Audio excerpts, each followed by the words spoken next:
नमो अरिहन्ताणं नमो सिद्धाणं नमो आयर्याणं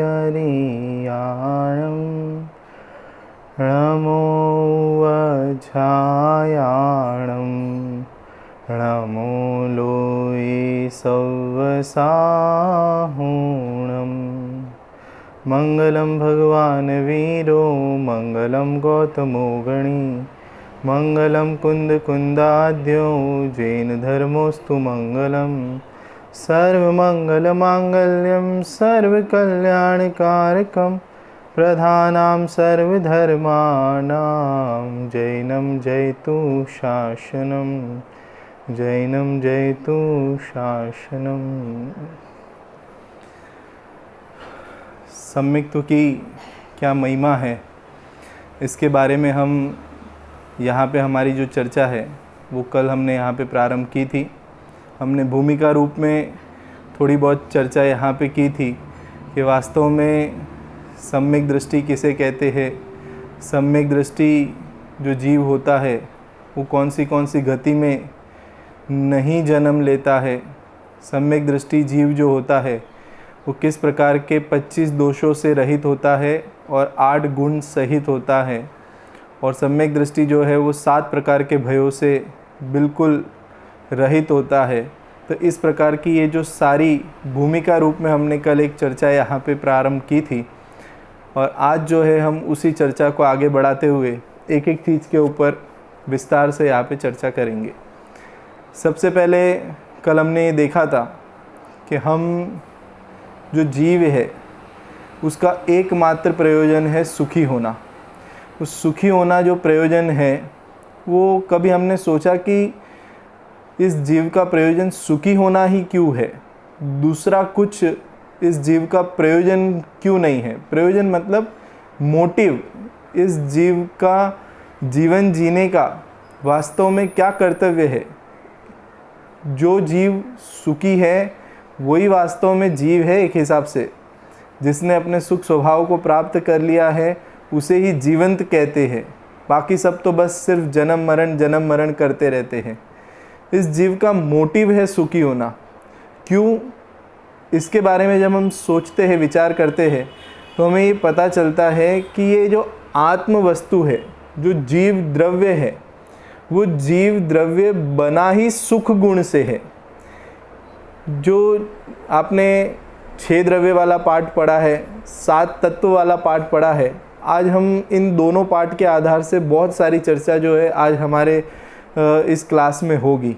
तो आप थोड़ा सा उन 2 पाठ के बारे में जो चीज़ें आपने पढ़ी थी वो थोड़ा सा आप याद कर लीजिएगा। तो वो सारी चीज़ें जो है आज हम बहुत सारी चीज़ें उन 2 पाठ में से यहाँ पे चर्चा में लेंगे। कि एक तो जीव जो है वो सुखी होना चाहता है, क्योंकि लिए जो द्रव्य है ना, ये विश्व जो है वो कितने द्रव्यों से बना हुआ है, विश्व किसे कहते हैं, ये सब डेफिनेशन हमें पता है ना। द्रव्य गुण वाले पार्ट में हमने पढ़ा है कि 6 द्रव्य के समूह को विश्व कहते हैं। जीव, पुद्गल, धर्म, अधर्म, आकाश और काल, ये 6 द्रव्य इस विश्व में पाए जाते हैं, और 6 द्रव्य के समूह को ही विश्व कहते हैं। और फिर इनकी संख्या बताई कि जीव कितने हैं इस विश्व में, तो कहते हैं अनंत जीव है। पुद्गल कितने हैं, तो कहते हैं अनंत है। धर्म द्रव्य, अधर्म द्रव्य, आकाश द्रव्य, तीनों एक एक एक है। और काल द्रव्य जो है वो लोक प्रमाण असंख्यात है। इस प्रकार से 6 द्रव्यों से ये विश्व बना हुआ है। अब फिर आगे ये डेफिनेशन पूछी कि द्रव्य किसे कहते हैं, तो द्रव्य का मतलब होता है गुणों के समूह को द्रव्य कहते हैं।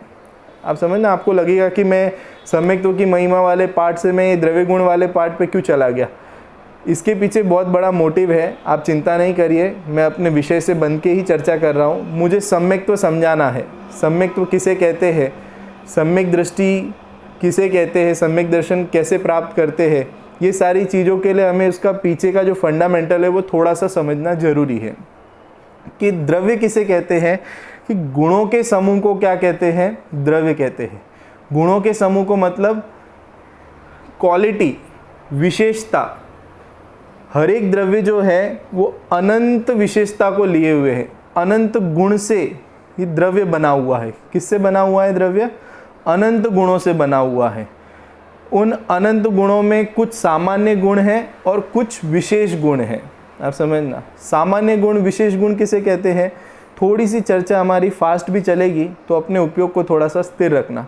इस सामान्य गुण किसे कहते हैं, जो गुण सब द्रव्यों में पाया जाए उसे सामान्य गुण कहते हैं, और जो गुण सब द्रव्य में न होकर अपने अपने द्रव्य में पाया जाए उसे विशेष गुण कहते हैं, है ना। तो सामान्य गुणों में जैसे अस्तित्व, वस्तुत्व, द्रव्यत्व, प्रमेयत्व, अगुरु लघुत्व, प्रदेशत्व, ये सब सामान्य गुण हैं जो कि सब द्रव्य में पाया जाता है। जीव द्रव्य में भी पाया जाता है, पुद्गल द्रव्य में भी पाया जाता है, धर्म द्रव्य में भी पाया जाता है, अधर्म द्रव्य, आकाश द्रव्य, काल द्रव्य, सब द्रव्य में पाया जाता है। लेकिन कुछ गुण ऐसे होते हैं जो विशेष गुण हैं, जो अपने अपने द्रव्य में पाया जाता है। आप समझना, जैसे अब मैं मेन चीज़ पे आ जाता हूँ, जैसे जीव द्रव्य है तो जीव द्रव्य में कुछ विशेष गुण पाए जाते हैं, और वो विशेष गुण कौन से हैं, जैसे जीव द्रव्य में ज्ञान नाम का गुण पाया जाता है, दर्शन नाम का गुण पाया जाता है, चारित्र नाम का गुण पाया जाता है, सुख नाम का गुण पाया जाता है। ये सब जीव द्रव्य के विशेष गुण हैं जो कि मात्र जीव द्रव्य में पाए जाते हैं, इसके अलावा और किसी द्रव्य में पाए जाते नहीं हैं। ऐसे ही जो पुद्गल द्रव्य है, उस पुद्गल द्रव्य में स्पर्श, रस, गंध, वर्ण, ये सारे जो है विशेष गुण पाए जाते हैं। तो इस प्रकार से सभी द्रव्यों में आप समझ लेना, जो धर्म द्रव्य है उसमें गति हेतुत्व, अधर्म द्रव्य है उसमें स्थिति हेतुत्व, आकाश द्रव्य है उसमें अवगाहन हेतुत्व, और काल द्रव्य है उसमें परिणमन हेतुत्व, ये विशेष गुण पाए जाते हैं। और विशेष गुण के आधार से ही इन द्रव्यों की 6 जाति बनी है। आप समझना, तो इसमें से अब हमारा जो मुख्य बिंदु है वो है जीव द्रव्य। जीव द्रव्य जो है, क्योंकि हम जीव हैं, हम अपने इस जीव द्रव्य के बारे में थोड़ी चर्चा करते हैं कि जो हमारा जो जीव द्रव्य है वो द्रव्य अनंत गुणों से बना हुआ है, उसमें अनंत गुण पाए जाते हैं। उसमें से एक सुख नाम का गुण है, अर्थात इस षड द्रव्यात्मक लोक में 6 द्रव्य से बने हुए इस विश्व में मात्र एक जीव द्रव्य ही ऐसा है जिसमें एक सुख नाम का गुण पाया जाता है। और जो सुख नाम का गुण है वो निराकुलता, मतलब आकुलता से रहित होना, निराकुलता रूप परिणमन होना, ये वास्तव में सुख गुण का लक्षण है, स्वरूप है।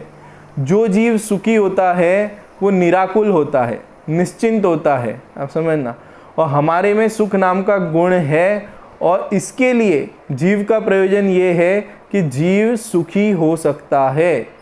हर समय जीव जो है सुख ही चाहता है, जो भी काम करता है वो सुख के लिए ही करता है।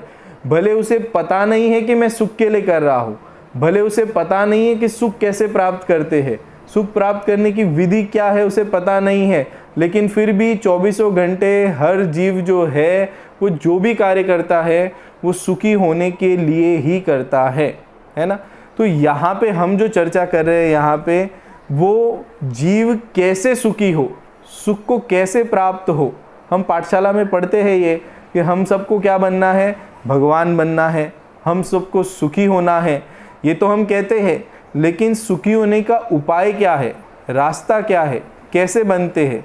और हमें ये भी पता है कि जो हमारे अनंत और सिद्ध भगवान जो है वो पूर्ण सुखी है। कैसे सुखी है, पूर्ण सुखी है, मतलब उन्होंने उस सुख को पूरी तरीके से क्या कर लिया है, प्राप्त कर लिया है। आप समझना, तो हमें ये समझना है कि आखिरकार उन्होंने ये पूर्ण सुख प्राप्त किया कैसे, आखिरकार उन्होंने ऐसा क्या किया कि जिसके कारण से उन्होंने ये पूर्ण सुख की प्राप्ति हो गई। तो इस चीज़ को समझने के लिए हम आत्मा के 3 गुणों के बारे में थोड़ा सा यहाँ पे चर्चा करेंगे। बहुत सिंपल है, आप चिंता मत करिए, थोड़ा सा आप समझने का प्रयास करिए, समझ में आएगा। आत्मा में 3 गुण है। जब सुखी होने की बात चलती है, सुखी होना कहो, मुक्त होना कहो, मोक्ष की प्राप्ति कर लेना कहो, ये सब एक ही बात है। आप समझना, और जब मोक्ष की बात चलती है, सुखी होने की बात चलती है, तो इस सुखी होने की बात में 3 गुणों की चर्चा विशेष रूप से पाई जाती है। और यही बात तत्वार सूत्र में भी कहा है कि सम्यक दर्शन ज्ञान चारित्राणि मोक्षः मार्गः। आप समझना, सम्यक दर्शन ज्ञान चारित्र मोक्ष का मार्ग है। मोक्ष का मार्ग है मतलब सुखी होने का मार्ग है, सुखी होने का उपाय है। सम्यक दर्शन, सम्यक ज्ञान, सम्यक चारित्र, ये तीन। अब आपको ये प्रश्न उठेगा कि ये सम्यक दर्शन, सम्यक ज्ञान, ये सम्यक चारित्र आखिरकार है क्या? और हमारा जो विषय है वो यही है कि हम यहाँ पे सम्यक्त्व की महिमा कर रहे हैं, सम्यक्त्व की महिमा की चर्चा हमारे द्वारा की जा रही है। तो इसमें तीन चीज़ों की बात आई, सम्यक दर्शन, सम्यक ज्ञान, सम्यक चारित्र। ये मोक्ष का मार्ग है। मोक्ष का मार्ग है मतलब सुखी होने का मार्ग है। सिंपल वर्ड्स में आप समझ लीजिए तो उसको हम ऐसा कह सकते हैं कि सम्यक दर्शन, सम्यक ज्ञान, सम्यक चारित्र से जीव क्या होता है? सुखी होता है। अब ये कैसे होता है, क्या है, इसके बारे में हम थोड़ी सी चर्चा करते। देखो, ये सम्यक दर्शन, सम्यक ज्ञान, सम्यक चारित्र, इन तीनों में सम्यक शब्द कॉमन है। आप समझना, सम्यक दर्शन, सम्यक ज्ञान, सम्यक चारित्र, ठीक है। और ये जो सम्यक शब्द है, इसको एक बार आप साइड में कर लीजिए और उसके बाद में आप समझिए कि यहाँ पे तीन चीज़ें कही जा रही है, दर्शन, ज्ञान और चारित्र, अर्थात श्रद्धा, ज्ञान और चारित्र के यहाँ पे जो दर्शन का अर्थ है वो श्रद्धा गुण से लिया गया है।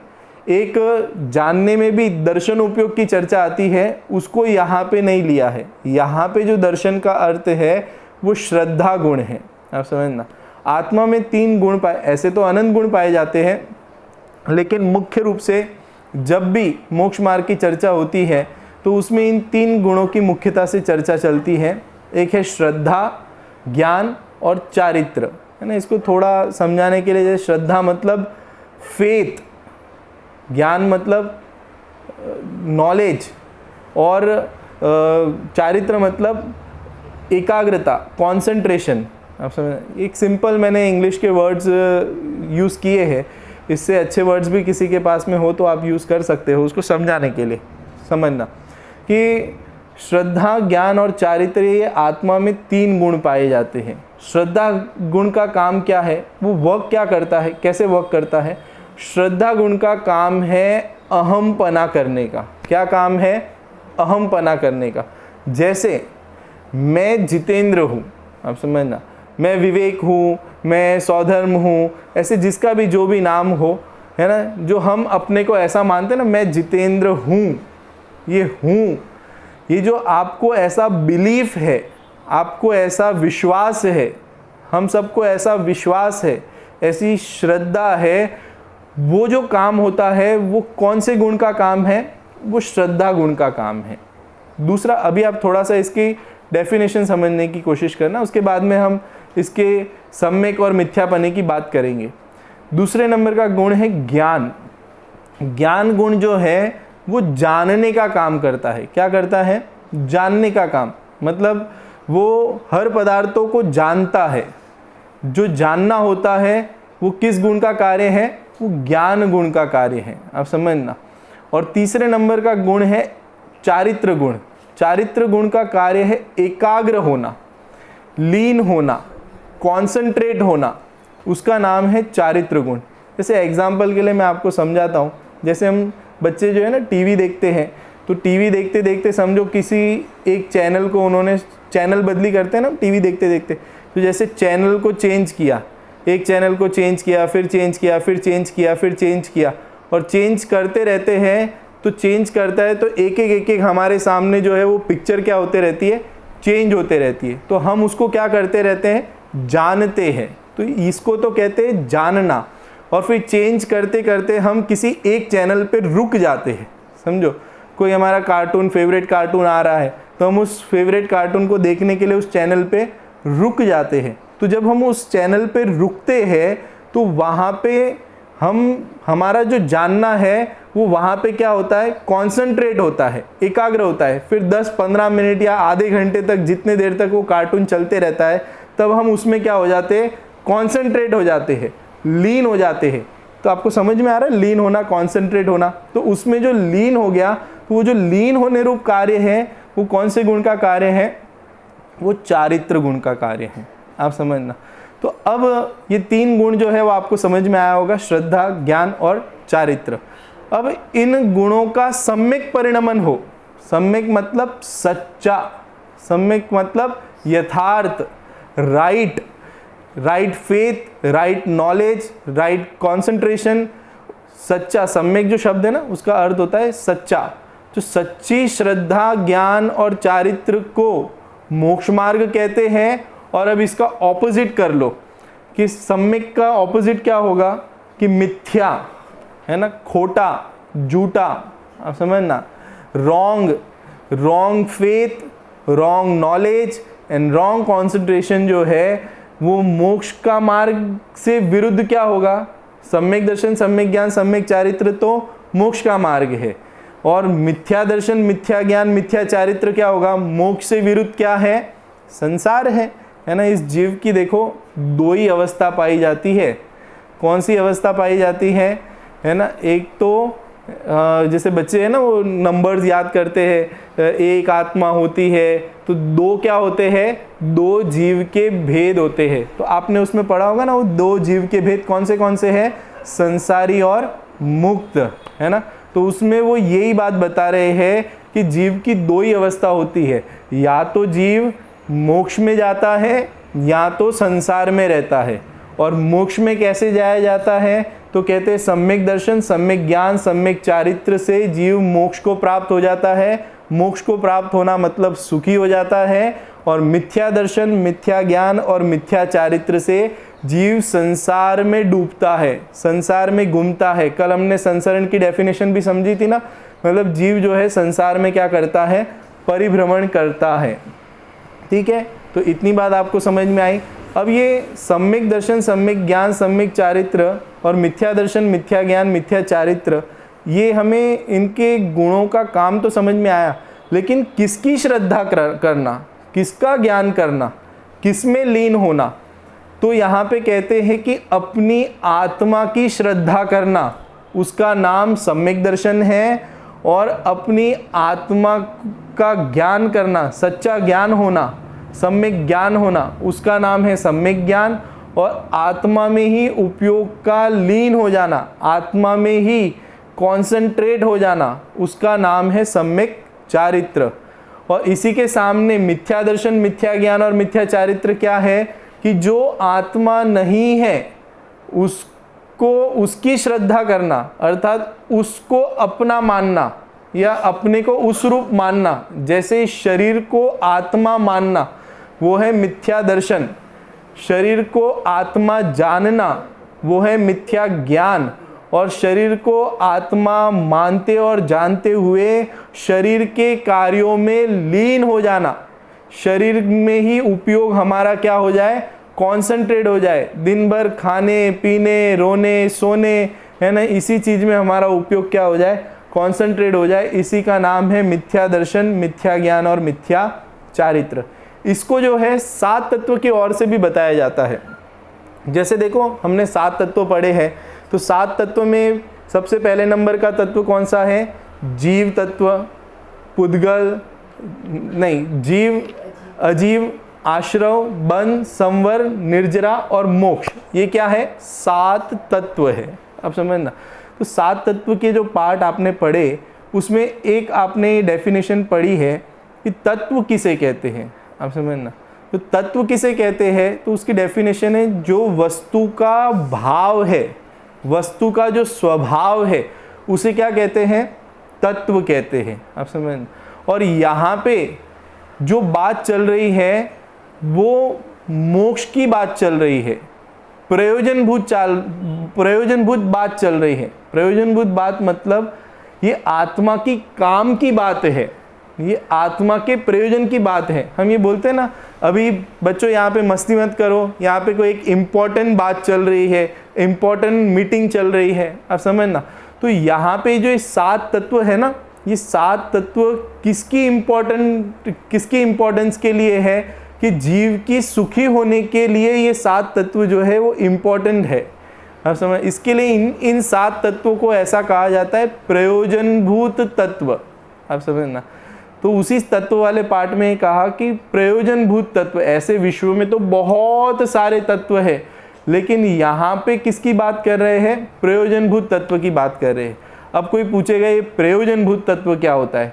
प्रयोजनभूत तत्व की डेफिनेशन है ऐसे तत्व जिसकी सम्यक जानकारी बिना जीव का दुख दूर ना हो सके और जीव सुखी ना हो सके, उसे प्रयोजनभूत तत्व कहते हैं। मतलब यहाँ पे जो 7 तत्व रखे ना, वो ऐसे 7 तत्व, ऐसे इंपॉर्टेंट 7 तत्व की चर्चा की जा रही है कि जिसके सम्यक जानकारी बिना, जिसकी सच्ची श्रद्धा बिना, जिसकी सच्चा ज्ञान बिना, अगर जीव जो है इन 7 तत्वों का सच्चा श्रद्धा, सच्चा ज्ञान अगर उसे नहीं होगा, तो वो कभी भी, है ना, दुख को दूर करके सुख को प्राप्त नहीं हो सकता, है ना। वो जो सूत्र दिया ना, सम्यक दर्शन ज्ञान चारित्राणि मोक्ष मार्ग, आपने तत्वार सत्र सूत्र के सारे सूत्र भी जो है पाठशाला में पढ़े हैं, और रोज़ जो पाठशाला चलती है उसमें आप सारे सूत्र बोलते भी हो बहुत सुंदर तरीके से। सारे बच्चे, मुझे ये ध्यान में है, और मैंने भी कई बार आपको वो सूत्र बुलवाए हैं। उसके आगे ही ये सूत्र आता है, सम्यक दर्शन ज्ञान चारित्राणि मोक्ष मार्ग। इस सूत्र के आगे एक सूत्र आता है कि तत्वार्थ श्रद्धानम सम्यक दर्शनम। आप समझना कि तत्वों का यथार्थ श्रद्धान, तत्वों का यथार्थ निर्णय, यथार्थ श्रद्धान ही क्या है? सम्यक दर्शन है। तो ये तत्वों का यथार्थ श्रद्धान सम्यक दर्शन कैसे है, तो उसको भी थोड़ा सा हम समझते हैं। देखो, आज हम इन डिटेल सम्यक दर्शन किसे कहते हैं, सम्यक तो किसे कहते हैं, उसकी चर्चा यहाँ पे कर रहे हैं। क्योंकि हम सम्यक्त्व की महिमा यहाँ पे बता रहे हैं, तो हमें पता ही नहीं होगा कि सम्यक्त्व किसे कहते हैं, सम्यक्त्व कैसे प्राप्त होता है, तो हम उसकी महिमा कैसे करेंगे। आप समझ, इसके लिए आज टेक्निकली थोड़ा विषय टफ होगा, लेकिन आप समझने की कोशिश करोगे तो आपको समझ में आएगा, ऐसा है। आप समझ, देखो 7 तत्व में जो है वो पहले 2 तत्व है जीव और अजीव। जीव और अजीव कि जो जानने देखने वाला शुद्ध जीव तत्व है, अर्थात ऐसा शुद्ध तत्व कौन है कि ऐसा जीव तत्व मैं स्वयं हूँ। और मुझे छोड़ के बाकी जितने भी पदार्थ इस विश्व में पाए जाते हैं वो सब क्या है? अजीव है। चाहे वो पुद्गल द्रव्य हो, धर्म द्रव्य हो, अधर्म द्रव्य हो, आकाश द्रव्य हो, काल द्रव्य हो, ये सब क्या है? ये अजीव है। और इसके साथ में जैसे मेरा जानना देखना मेरे लिए काम का है, मुझे ये बताओ कि हम जो जानते देखते हैं वो अपने ज्ञान से जानते हैं कि मम्मी पापा के ज्ञान से जानते हैं? समझना, तो हमारा जानना जो होता है वो हमारे ज्ञान से होता है। इसके लिए मेरा जीवपना जो है वो मेरे से है, मम्मी पापा के कारण से नहीं है। इसीलिए अध्यात्म में ऐसा भी कहा जाता है कि मेरे जीव को छोड़ के बाकी सारे जीव जो है वो मेरे लिए कैसे है कि वो मेरे लिए अजीव जैसे ही है। इस प्रकार से जीव अजीव को हमने समझा। इसके बाद में आश्रव और बंध। आश्रव और बंध क्या है कि आश्रव अर्थात जीव में उत्पन्न होने वाले, ये जो जीव में हमारे में ही है ना कुछ बीमारी उत्पन्न होती है, मोह राग द्वेष के परिणाम होते हैं। उन मोह राग द्वेष के परिणामों का उत्पन्न होना और उसके निमित्त से कर्मों का आना और आके जीव के साथ में एक क्षेत्राव का बंध हो जाना, उसका नाम है आश्रव और बंध, है ना। मैं इसकी इन डिटेल बहुत ज़्यादा चर्चा नहीं करूँगा, मुझे पता है आपने तत्व वाला पार्ट भी बहुत अच्छे से पढ़ा है, तो उसी को मैं थोड़ा रिपीट कर रहा हूँ ताकि आपको यहाँ पे सारा कुछ याद आ जाए, है ना। तो जीव में जो मोह राग द्वेष के परिणाम उत्पन्न होते हैं और उसके कारण से जो ज्ञानावरणादिक कर्म है वो कर्म रूप से परिणमित होके जीव के साथ में एक क्षेत्रावगा संबंध को प्राप्त हो जाते हैं, उसे ही आश्रव और बंध कहते हैं। और जब जीव अपने आत्मस्वरूप का आश्रय लेता है तो वो ज्ञानावरणादिक कर्म जो है वो जीव के साथ में बंधना रुक जाते हैं, आना रुक जाते हैं, और जो बंधे थे वो खिरना चालू हो जाते हैं। उसे ही कहते हैं संवर और निर्जरा। और उसके बाद में सारे कर्म जो है जब जीव से पूरी तरीके से अलग हो जाते हैं तो उसे ही कहते हैं मोक्ष। इसके बारे में आपने बहुत प्रसिद्ध उदाहरण भी, एक वो जो बोट का उदाहरण है वो आपको ख्याल में भी होगा कि जैसे एक बोट है और बोट के अंदर एक बोट को चलाने वाला वो नाविक है, और ऐसा हुआ कि उस बोट में छेद हो जाता है तो उसमें पानी आने लगता है, और पानी आता है तो वो नाविक क्या करता है, उस छेद को बंद करता है और फिर जितना पानी अंदर आ गया था उस सारे पानी को क्या करता है, बाहर फेंकता है, और उसके बाद में वो बोट जो है पूरी तरीके से पानी से क्या हो जाती है, रहित हो जाती है। तो उसमें वो 7 तत्व घटित किए, जैसे वो बोट है वो है अजीव, और जो नाविक है वो है जीव, और उसमें जो छेद हो गया है वो है आश्रव, और उसमें पानी अंदर आके जमा होने लग गया वो है बंद, और उस पानी को जो है, उस छेद को जो बंद किया जाता है, उसके अंदर कपड़ा या कुछ भी लकड़ी लगा के उसको बंद करते हैं, उसे कहते हैं संवर। और उस पानी को निकाल के, जो पहले पानी अंदर आ गया था बोट में, उस पानी को बाहर निकाल के फेंक देना, वो है निर्जरा। और बोट जो है पूरी तरीके से पानी से रहित हो जाती है, उसे कहते हैं मोक्ष। तो ये तो किसका मोक्ष हुआ, ये तो बोट का मोक्ष हुआ। वास्तव में हमें किसका मोक्ष करना है, कि हमें अपना मोक्ष करना है। अब समझना, तो इसके लिए हमें समझना पड़ेगा कि हम जो संसार में है वो अनादिकाल से कर्मों से बंधे हुए हैं। मोह राग द्वेष परिणाम हमारी ही पर्याय में हो रहे हैं, और जिसके कारण से हम क्या हो रहे हैं, दुखी हो रहे हैं। और इस मोह राग द्वेष के परिणाम का अभाव करने का और कर्म बंधन के अभाव करने का सामर्थ्य भी हमारे में विद्यमान है। अगर हम अपनी सामर्थ्य को पहचान ले और उस सामर्थ्य के अनुसार अगर हम अपना कार्य करें तो निश्चित रूप से हमारा भी क्या हो सकता है, मोक्ष हो सकता है। अब कोई ऐसा पूछ सकता है कि किसने देखा कर्म, है ना, हम कर्म से बंधे हुए हैं, अनादि से कर्म से बंधे हुए, हमें तो कर्म दिखाई नहीं देते, कहाँ पे कर्म है, कौन से कर्म है ना, कर्म तो हमें आंखों से दिखते ही नहीं है, तो ये आप बार बार कर्म कर्म की क्या बात करते हो। तो उसके लिए एक सिंपल सा मैं उदाहरण देता हूँ, उससे आपको समझ में आ जाएगी बात। देखो आप अभी ये है ना, अभी आम का सीज़न चल रहा है ना, किसका सीज़न चल रहा है, गर्मी है ना अभी, तो आम का सीज़न चल रहा है। तो जो आपके घर पे आम आया है, तो वो जो आम आया है, जो फल है, आम क्या है, एक फ्रूट है, फल है। तो मुझे बताओ जो आपके घर पे आम आया है तो उसका कोई ना कोई वृक्ष होगा कि नहीं होगा, उसका कोई ट्री, पेड़ होगा कि नहीं होगा। आप समझना कि ऐसे डायरेक्ट आ गया है आम आपके यहाँ पे, तो जो आपके घर पे आम दिखाई देता है उससे आप ये नक्की कर सकते हो ना कि इसका कोई ना कोई झाड़ अवश्य होगा, उसका कोई ना कोई ट्री अवश्य होगा। ऐसे ही हमारे 24 घंटे कर्म का उदय चलता है। आप समझना, कर्म का फल आ रहा है। कैसे बोल रहे हो आप कर्म का फल आ रहा है, मुझे बताओ। देखो हमें जो जानना है वो कभी ज़्यादा होता है, कभी कम होता है। किसी बच्चे में जानने की क्षमता जो है बहुत ज़्यादा है, किसी में बहुत कम है। तो ये किसका फल है, ये ज्ञानावरणी कर्म का फल है। आप समझना, तो फल है तो कर्म अर्थात उसका ट्री होगा कि नहीं होगा, तो उसका ट्री कौन सा है, कि कर्म है। आप समझना, जैसे शरीर है तो ये शरीर जो है वो किसका फल है, ये नाम कर्म का फल है।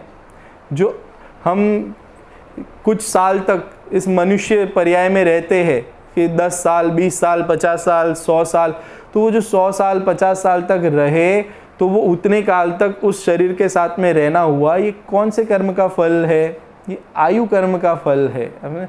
इससे हमें ये समझना चाहिए, हम ये कह देवे कि हमें तो दिखाई नहीं देते इसके लिए हम तो नहीं मानते हैं, ऐसा नहीं है। वास्तव में हम अनादिकाल से कर्म से बंधे हुए हैं, और बंधे हुए होने पर भी एक सबसे ज़बरदस्त बात यह है कि हम इस बंधन से बाहर निकल सकते हैं। तो इस तरीके से हम कहें कि नहीं हमें तो कर्म दिखाई नहीं देता है, इसके लिए हम तो मोक्ष के लिए कोई प्रयास ही नहीं करेंगे, पुरुषार्थ ही नहीं करेंगे, तो ऐसे जीव जो होते हैं वो वास्तव में कभी जो है वो सच्चे सुख को प्राप्त नहीं हो पाते। क्योंकि लिए बंधन तो है, बंध तो दिखाई दे रहा है, क्योंकि लिए फल है, तो उससे पक्की बात है कि कर्म का बंध भी है और अगर बंद नहीं होता तो एक गति से दूसरे गति में जाना, अलग अलग प्रकार के वेश धारण करना, कभी ज्ञान बहुत कम हो जाता है, कभी ज्ञान बहुत ज़्यादा बढ़ जाता है, तो ये सारी विचित्रता क्यों होती। इसलिए हमें ये समझना पड़ेगा कि हम कर्म से बंधे हुए हैं, लेकिन कर्म से बंधे हुए होने पर भी कर्म से रहित होने का हमारे पास में साधन है, और वो साधन है हमारी आत्मा। आज तक हमने अपनी आत्मा को कभी पहचाना ही नहीं, हमने कभी अपनी आत्मा को जाना ही नहीं, उसकी सच्ची श्रद्धा की ही नहीं, उसमें कभी उपयोग लीन हुआ ही नहीं। इसके लिए हमारे निरंतर कर्म बंधन चलते रहे, और जब तक कर्म बंधन चलते रहेंगे तब तक ये जीव जो है कभी सुखी नहीं हो पाएगा, कभी सुख को या मोक्ष को प्राप्त नहीं हो पाएगा। तो उसी की विधि यहाँ पे बता रहे हैं कि जब इस जीव को अपनी आत्मा की सच्ची श्रद्धा होती है, अर्थात मैं आत्मा हूँ, शरीर नहीं हूँ, ऐसा दोनों के बीच में भेद विज्ञान होता है, तो उसी का नाम है सम्यक दर्शन, सच्ची श्रद्धा, उसी का नाम है सम्यक ज्ञान, और अपनी आत्मा में ही उपयोग लीन हो जाता है, उसी का नाम है सम्यक चारित्र। इसलिए मैंने आज जो है थोड़ी सी चर्चा जो है वो सम्यक दर्शन, सम्यक ज्ञान, सम्यक चारित्र किसे कहते हैं इसके बारे में विस्तार से यहाँ पे चर्चा की। आप समझना, हम यहाँ पे जो चर्चा कर रहे हैं सम्यक दर्शन के, सम्यक दृष्टि जीव जो होता है उसके 25 दोष नहीं पाए जाते हैं, 8 गुणों से सहित होता है, और 7 प्रकार के भय भी उसके क्या हो जाते हैं, निकल जाते हैं। तो कल हमने यहाँ पे थोड़ी सी 7 प्रकार के भय की चर्चा यहाँ पे की थी कि कौन से 7 प्रकार के भय जो है वो सम्यक दृष्टि को नहीं होते हैं, उसके हमने नाम और थोड़ी सिंपल डेफिनेशन हमने कल देखी थी। आज मैं उस 7 भयों से सम्यक दृष्टि जीव जो है वो भयभीत क्यों नहीं होता, डरता क्यों नहीं है, उसके 7 भय कैसे निकल गए, सम्यक दर्शन होने से 7 भय का कैसे अभाव हो गया, उसमें एक एक भय के बारे में थोड़ी विस्तार से आज हम यहाँ पे चर्चा करेंगे। उसके बारे में थोड़ा सा आप यहाँ पे ध्यान देना। देखो, सबसे पहला भय था इहलोक भय, है ना, कल हमने इसकी चर्चा की थी। इहलोक भय कि इस लोक में जो हमारे पास में परिग्रह है, माता पिता, सगे संबंधी, ये जो सब है, हमारा घर मकान जो है, इसका क्या हो जाएगा, नाश हो जाएगा। हमें इस चीज़ की चिंता हमेशा क्या करती है, सताते रहती है। तो हमें ये समझना पड़ेगा कि सम्यक दृष्टि भी जो है वो संसार में है, गृहस्थ अवस्था में है, और उसकी भी ये सारी चीज़ें पाई जाती है, लेकिन वो भयभीत नहीं होता, और हम क्यों भयभीत होते हैं। तो ऐसा उनमें और हमारे में क्या डिफरेंस है, आप समझना। तो इसके बारे में यहाँ पे कहा कि यह लोग भय मतलब आत्मा जो है वो कैसा है, अनादि निधन है, अनंत गुणों से बना हुआ है, उसका कभी अभाव नहीं होता। जैसे हमने द्रव्य वाले पार्ट में देखा था ना कि आत्मा एक द्रव्य है और वो कैसा है, अनंत गुणों से बना हुआ है, और अनंत गुणों से बना हुआ होने के कारण से मुझे बताओ कि उस द्रव्य में जो अनंत गुण है, उन अनंत गुणों को निकाला जा सकता है क्या, हटाया जा सकता है, मिटाया जा सकता है कि नहीं मिटाया जा सकता। उसके साथ में ये जो जितने भी संयोग है, मम्मी पापा, ये जो है, ये सब कैसे हैं, संयोग है। अर्थात इसके लिए एक सिंपल उदाहरण देता हूँ। जैसे हम ट्रेन में सफ़र करते हैं ना, ट्रेन में बैठते हैं, तो ट्रेन में जाके बैठते हैं तो बहुत सारे जन जो है वो ट्रेन में चढ़ते हैं और उतरते हैं। बहुत सारे जन ऐसे होते हैं कि जो आप जिस कोच में बैठे हो उस कोच में चढ़ते हैं और फिर उनका स्टेशन आता है, वो क्या हो जाते हैं, उतर जाते हैं।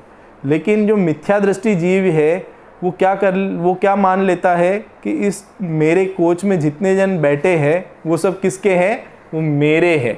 आप समझे ना, मिथ्या दृष्टि जीव क्या मान लेता है, इस कोच में जितने जन बैठे हुए हैं वो सब मेरे हैं। तो इसलिए जब जो भी आदमी कोच से उतरता है तो वो मिथ्या दृष्टि जीव क्या करने लग जाता है, रोने लग जाता है। वो ऐसा मानता है कि ये मेरा था और ये मुझे छोड़ के क्या हो गया, चला गया।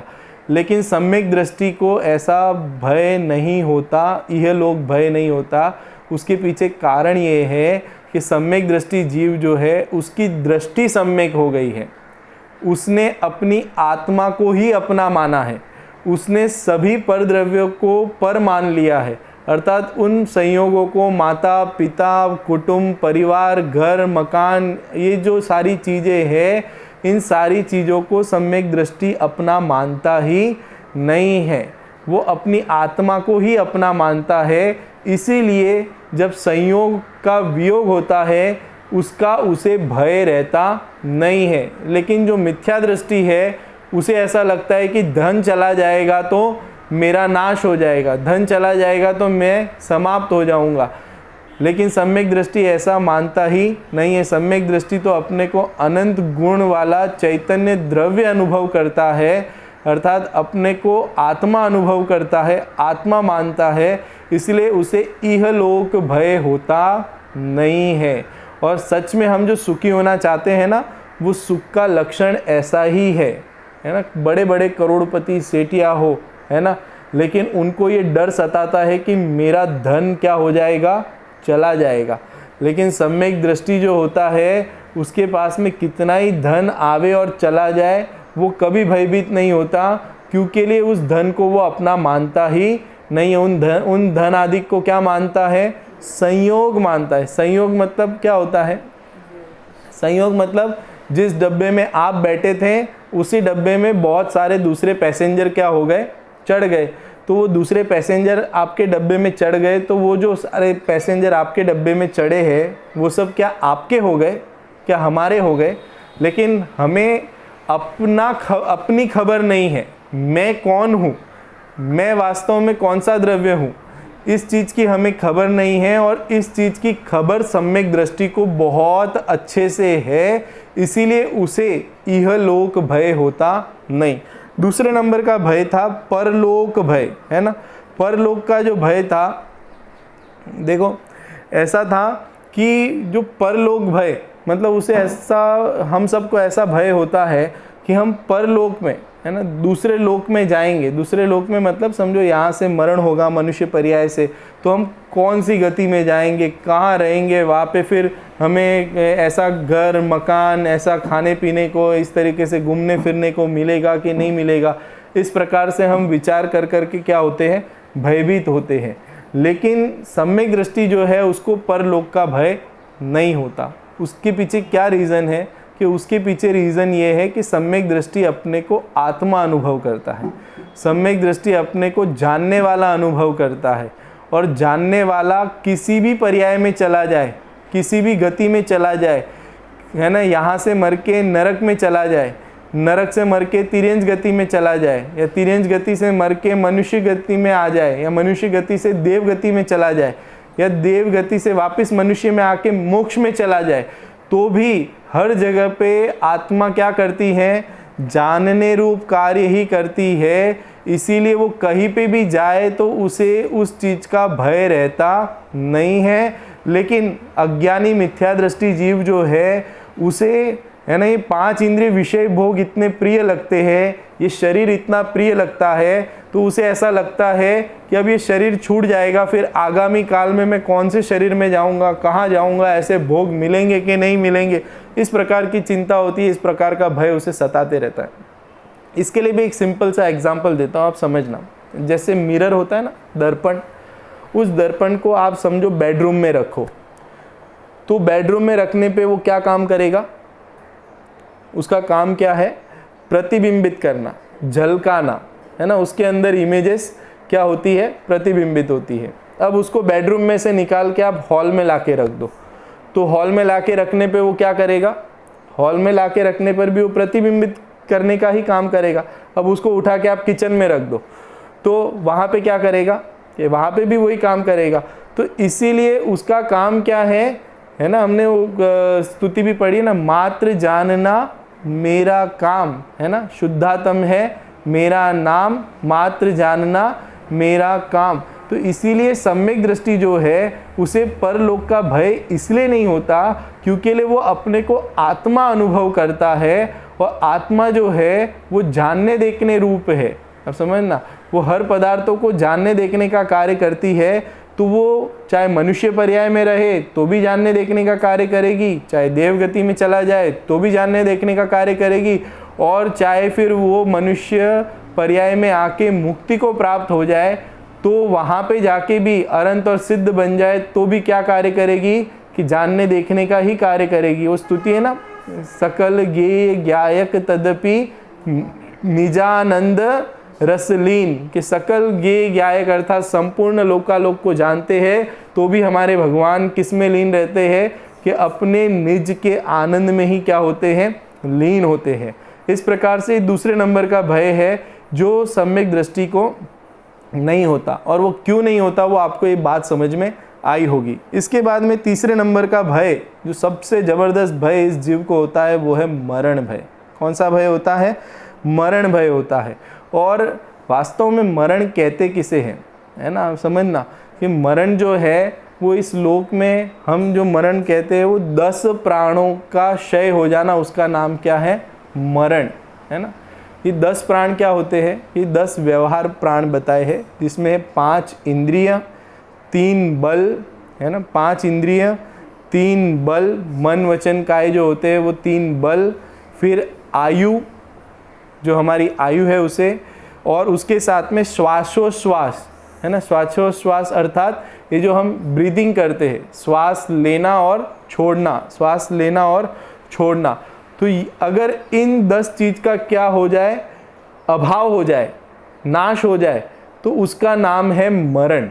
समझना, मरण में क्या होता है, ये जो 5 इंद्रिय का व्यवहार, जब जीव मर जाता है ना तो उसकी एक भी इंद्रिया जो है वो काम करती नहीं है, अर्थात जानना, उससे सूंघना आदि सब क्या हो जाता है, रुक जाता है। मन वचन काया की प्रवृत्ति क्या हो जाती है, रुक जाती है। उसकी आयु क्या हो जाती है, समाप्त हो जाती है। श्वासोश्वास क्या होता है ना, खत्म हो जाता है। तो इसे लोक में क्या कहा जाता है, मरण कहा जाता है। आप समझना, हम जैसे मरा हुआ व्यक्ति हो ना तो वो कुछ भी जानता देखता नहीं है, श्वासोश्वास बंद हो जाती है, इंद्रिया जो है उसके काम करना बंद हो जाती है, मन वचन काय की प्रवृत्ति ही समाप्त हो जाती है, और उसकी आयु जो है वो भी क्या हो जाती है, समाप्त हो जाती है। उसे क्या कहते हैं, मरण।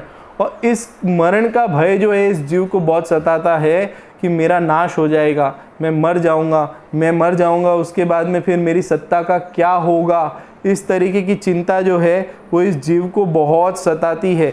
तो यहाँ पे कहते हैं कि वास्तव में जो सम्यक दृष्टि होता है उसको इस चीज़ की चिंता ही नहीं होती। क्यों चिंता नहीं होती? ऐसा क्या हो गया है, ऐसा क्या देख लिया है सम्यक दृष्टि ने कि उसको इस चीज़ की चिंता ही नहीं होती? तो उसके लिए कहते हैं कि सम्यक दृष्टि जो है वो अपना जीवन जो है वो जीवत्व शक्ति से मानता है।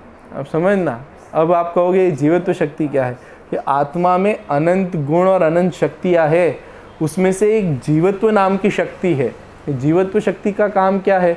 जीवत्व शक्ति का काम है योग और उपयोग की जो प्रवृत्ति होती है। जीवत्व शक्ति का काम है उपयोग की जो प्रवृत्ति होती है, जो जानना देखना होता है ना, हर समय जानने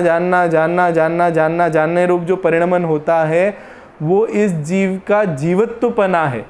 हम इस जीव को जीव कहते हैं ना। देखो कई बार ऐसा होता है ना कि कोई आदमी एकदम ऐसा सो रहा हो, है ना, और कभी कभी है ना एकदम इस तरीके से सो जाता है कि बिल्कुल हाथ पैर नहीं हिल रहे हैं, बिल्कुल भी कुछ भी नहीं, तो हम उसको पास में जाके क्या करते, हिलाते हैं। और अगर हिलाने पे समझो वो बिल्कुल उठे ही नहीं, है ना, कुछ रिस्पॉन्ड ही नहीं करे, तो हमें क्या लगता है ये मर गया। आप समझ, तो वास्तव में, और अगर वो रिस्पॉन्ड करे, है ना, हिलने लगे, हमें वो पहचान लेवे, अरे क्या है, ऐसा रिस्पॉन्स करे, तो हमें ऐसा लगता है कि हाँ नहीं जिंदा है। तो हमें ये जी रहा है, ये कैसे पता चला? ये कैसे पता चला कि वो जी रहा है कि मर गया है? कि वो जो जान रहा है ना, जानने रूप परिणमन हो रहा है ना, तो उससे ये पता चलता है कि ये जी, और इसका नाम, हमारा नाम एक नाम जीव भी है, और वो जीव नाम जो है वो इस जीवत्व शक्ति के कारण से हमारा नाम जीव पड़ा है।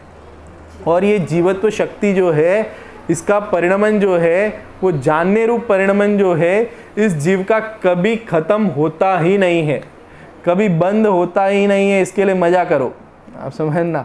इसके लिए सम्यक दृष्टि जो है वो अपने को जीवत्व शक्ति रूप अनुभव करता है, अपने को आत्मा अनुभव करता है वो। और आत्मा जो है वो अनादि अनंत है। कैसा है? कि अनादि अनंत है। अनादि अनंत मतलब उसका कभी जन्म ही नहीं हुआ है, और जिसका कभी जन्म नहीं हुआ है उसका कभी मरण हो ही नहीं सकता। इसके लिए आप समझना कि जीवत्व शक्ति से जीने वाला जो आत्मा है और ऐसी आत्मा की श्रद्धा जिसे हो गई है उसका नाम है सम्यक दृष्टि।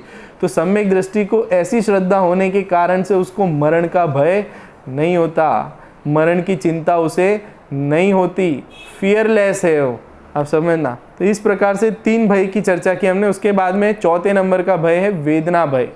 क्योंकि ये हमने कल इस भय की सिंपल डेफिनेशन समझी थी, लेकिन हमने ये भी कहा था कि इसके बारे में विस्तार से हम इसकी चर्चा करें। क्यों नहीं, सम्यक दृष्टि भयभीत क्यों नहीं होता है, ऐसा क्या हो गया है सम्यक दृष्टि के?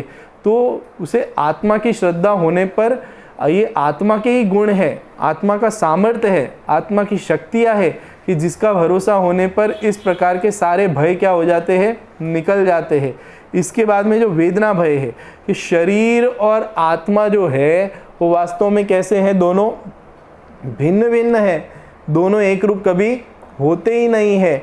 तो जो शरीर में समझो कोई रोग हो जाए, कोई है ना कैंसर हो जाए, समझो अभी ये कोरोना हो जाए, तो कोरोना हो जाएगा तो सम्यक दृष्टि क्या होगा, भयभीत हो जाएगा, डर जाएगा। क्यों नहीं डरेगा? और हम सब इतना क्यों डर रहे हैं? हम सब इतना डर रहे हैं, इसके पीछे कारण ये है कि हम शरीर को ही अपना अस्तित्व मानते हैं, शरीर ही मैं हूँ ऐसा हम अपने को अनुभव करते हैं। और सम्यक दृष्टि जो है वो अपने को आत्मा अनुभव करता है, और आत्मा में कभी कोई रोग प्रवेश करता ही नहीं है, आत्मा कभी रोगी होता ही नहीं है। जो शरीर में रोग होता है उस रोग को भी आत्मा क्या कर लेता है, जान लेता है। ऐसे ही सम्यक दृष्टि जो है वो शरीर में अगर कोई रोग हो तो उसको क्या कर लेता है, जान लेता है। देखो दर्पण होता है ना, दर्पण, तो दर्पण के सामने अग्नि जल रही हो, है ना, बहुत ज़बरदस्त अग्नि चल रही हो, तो मुझे बताओ वो अग्नि की गर्माहट दर्पण में कितनी आ जाती है? अब समझना, दर्पण में क्या होता है कि वो अग्नि मात्र झलकती है, दिखाई देती है, लेकिन वो अग्नि की जो उष्णता है, गर्माहट जो है, वो अग्नि की उष्णता जो है वो दर्पण में आ नहीं जाती, दर्पण गर्म नहीं हो जाता। ऐसे ही सम्यक दृष्टि जीव जो है वो शरीर में रोग हो जाए तो उस रोग को क्या कर लेता है, जान लेता है। वो रोग कोई आत्मा में आ नहीं जाता, घुस नहीं जाता, ऐसा उसे पक्का भरोसा और विश्वास होता है, इसलिए उसे है ना वेदना का भय नहीं होता, वेदना की चिंता नहीं होती।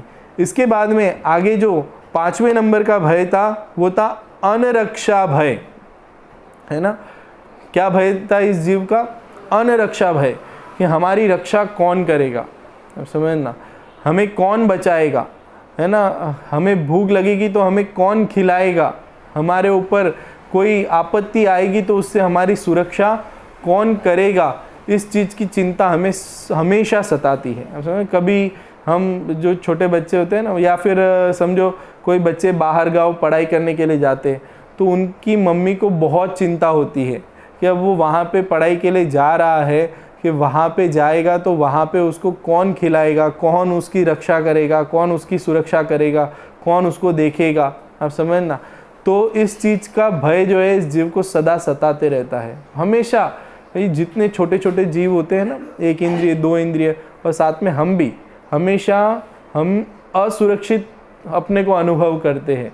ये सारे जीव जो है तिरंज गति के स्पेशली जो जीव होते हैं वो ऐसे होते हैं कि जैसे कोई बिल से बाहर निकले, अपने घर से बाहर निकले, तो उन्हें हमेशा ये अरक्षा का भय बहुत सताता है कि कोई दूसरा जीव आके उनको क्या कर लेगा, खा जाएगा, उनकी सत्ता क्या हो जाएगी, समाप्त हो जाएगी।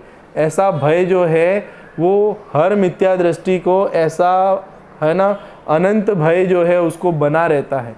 लेकिन सम्यक दृष्टि जो है उसको अनरक्षा का भय नहीं होता। क्यों, ऐसा क्या हो गया? सम्यक दृष्टि जो है उसे ये अपनी आत्मा का अनुभव होने से, अर्थात आत्मा में एक अस्तित्व नाम का गुण है। कौन सा गुण है? अस्तित्व नाम का गुण है। ये उस गुण का कार्य क्या है, उस गुण का यूटिलाइजेशन क्या है कि अस्तित्व नाम का गुण है कि जिस शक्ति के कारण से द्रव्य का कभी नाश ही नहीं हो सकता। आप समझना, द्रव्य की सत्ता का कभी अभाव ही नहीं हो सकता, अर्थात हर द्रव्य अपने में ही सुरक्षित है, उसका कोई कभी रंच मात्र भी, है ना, किसी प्रकार का कोई हस्तक्षेप नहीं कर सकता, कोई किसी का बाल भी बांका नहीं कर सकता। इस प्रकार का एक आत्मा में ही, आत्मा और आत्मा के साथ में जगत में अनंत द्रव्य है। हर द्रव्य में एक अस्तित्व नाम का गुण पाया जाता है, जिस शक्ति के कारण से द्रव्य का कभी क्या नहीं होता, नाश ही नहीं होता।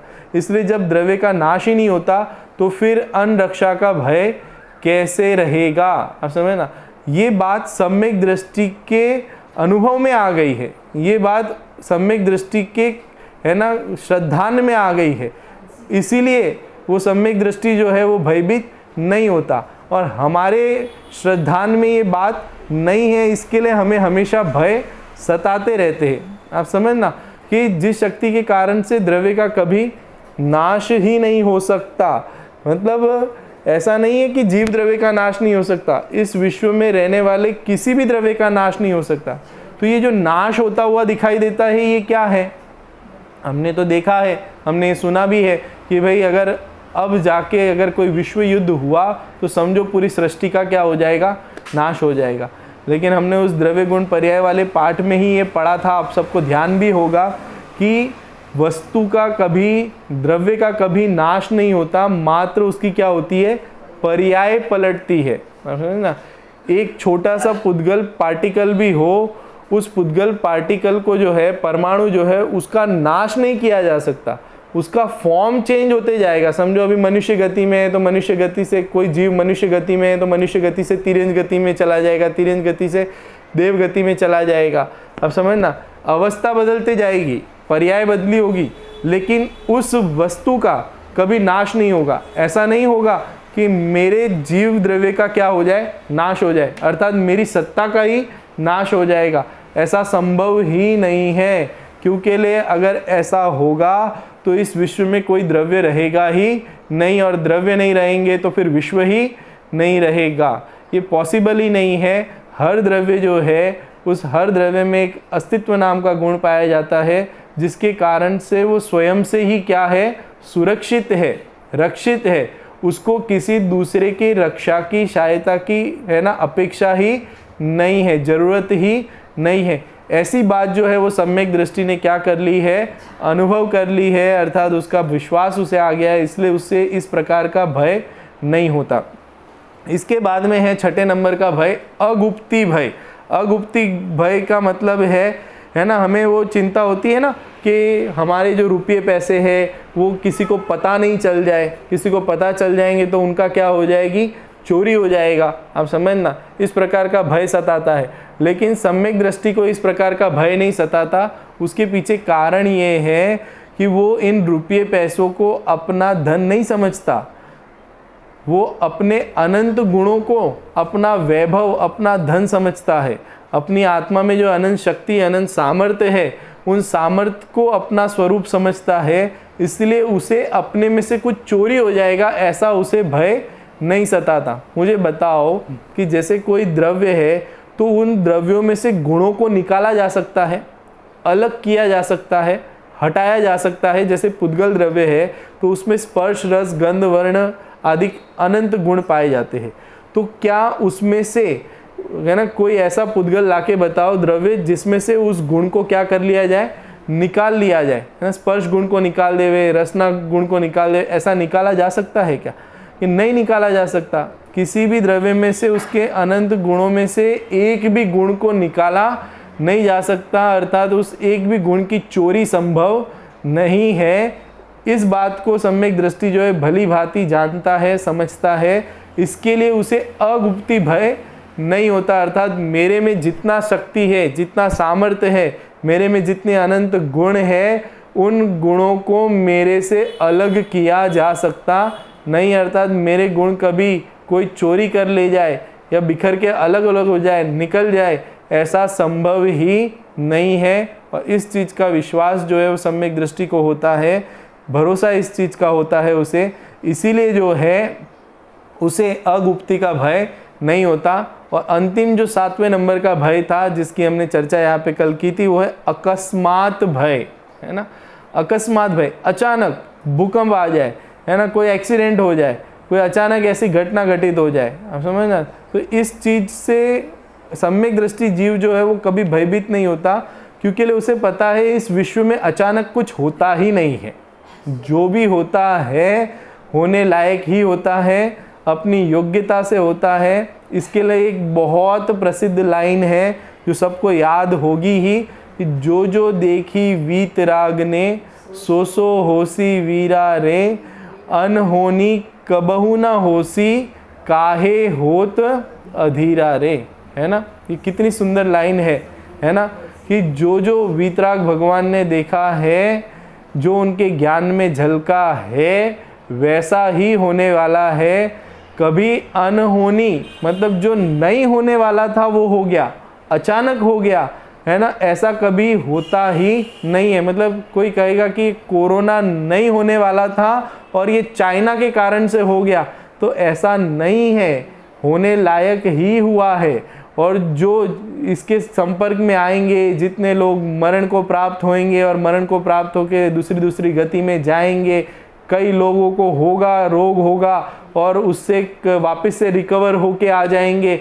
ये सारी चीज़ें जो है वो केवल ज्ञानी के ज्ञान में आज से, है ना, 2500-2600 वर्ष पूर्व अगर हमने महावीर भगवान के समोशरण में जाके अगर किसी ने प्रश्न पूछा होता कि इतने साल बाद जो है वो यहाँ पे इस भारत, चाइना आदि में जो रोग होने वाला है वो कैसा होगा, उसमें कितने लोग मरेंगे, कितने लोग जो है इससे संक्रमित होंगे, ये सारी चीज़ें अगर हमने पूछी होती तो उनके ज्ञान में उस टाइम पे जैसा अभी हो रहा है वैसा का वैसा उन्होंने उस टाइम पे क्या कर लिया था, जान लिया था।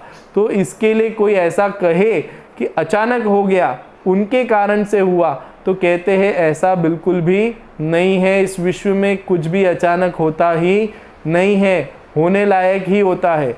और जो हो रहा है उसमें भी मैं तो जानने देखने वाला हूँ, अर्थात मेरे में तो वो रोग प्रवेश कर सकता ही नहीं। विश्व की कोई भी घटना जो है वो मेरा नाश कर सकती नहीं, मेरी सत्ता को हिला सकती नहीं, अर्थात मुझे आत्मद्रव्य से कोई जड़ बना देवे, या मैं जड़ से चेतन से जड़ बन जाऊंगा, या मेरी सत्ता का नाश हो जाएगा, ऐसा जो है वो बिल्कुल होता ही नहीं है। और ऐसा पक्का भरोसा, ऐसा पक्का विश्वास, ऐसा पक्का श्रद्धान जो है वो सम्यक दृष्टि को हो गया है। और वो किसके बल से, कि अपने आत्मस्वरूप के बल से। उन्होंने अपने आत्मस्वरूप को पहचान लिया है। आत्मस्वरूप जो है वो सदा त्रिकाल, एक रूप, जानन रूप रहने वाला है, ऐसा उन्होंने अपने आत्मस्वरूप को पहचान लिया है। इसके लिए उसके बल से, उस सम्यक दर्शन, सम्यक ज्ञान, सम्यक चारित्र अर्थात उस सम्यक्त्व के बल से जो है वो सम्यक दृष्टि सातों ही प्रकार के भय से क्या हो गए हैं, रहित हो गए हैं। इस तरीके की चर्चा जो है हमने आज वापस 7 भय के बारे में और सम्यक दर्शन की जो डेफिनेशन है उसके बारे में थोड़ी यहाँ पे की है। कल से जो है हम 8 मद की चर्चा जो है, जो 25 प्रकार के दोष सम्यक्त्व में नहीं पाए जाते, अर्थात सम्यक दृष्टियों में नहीं पाए जाते, उसकी चर्चा हम कल से यहाँ पे प्रारंभ करेंगे। अभी की बात को मैं यहीं पे विराम देता हूँ।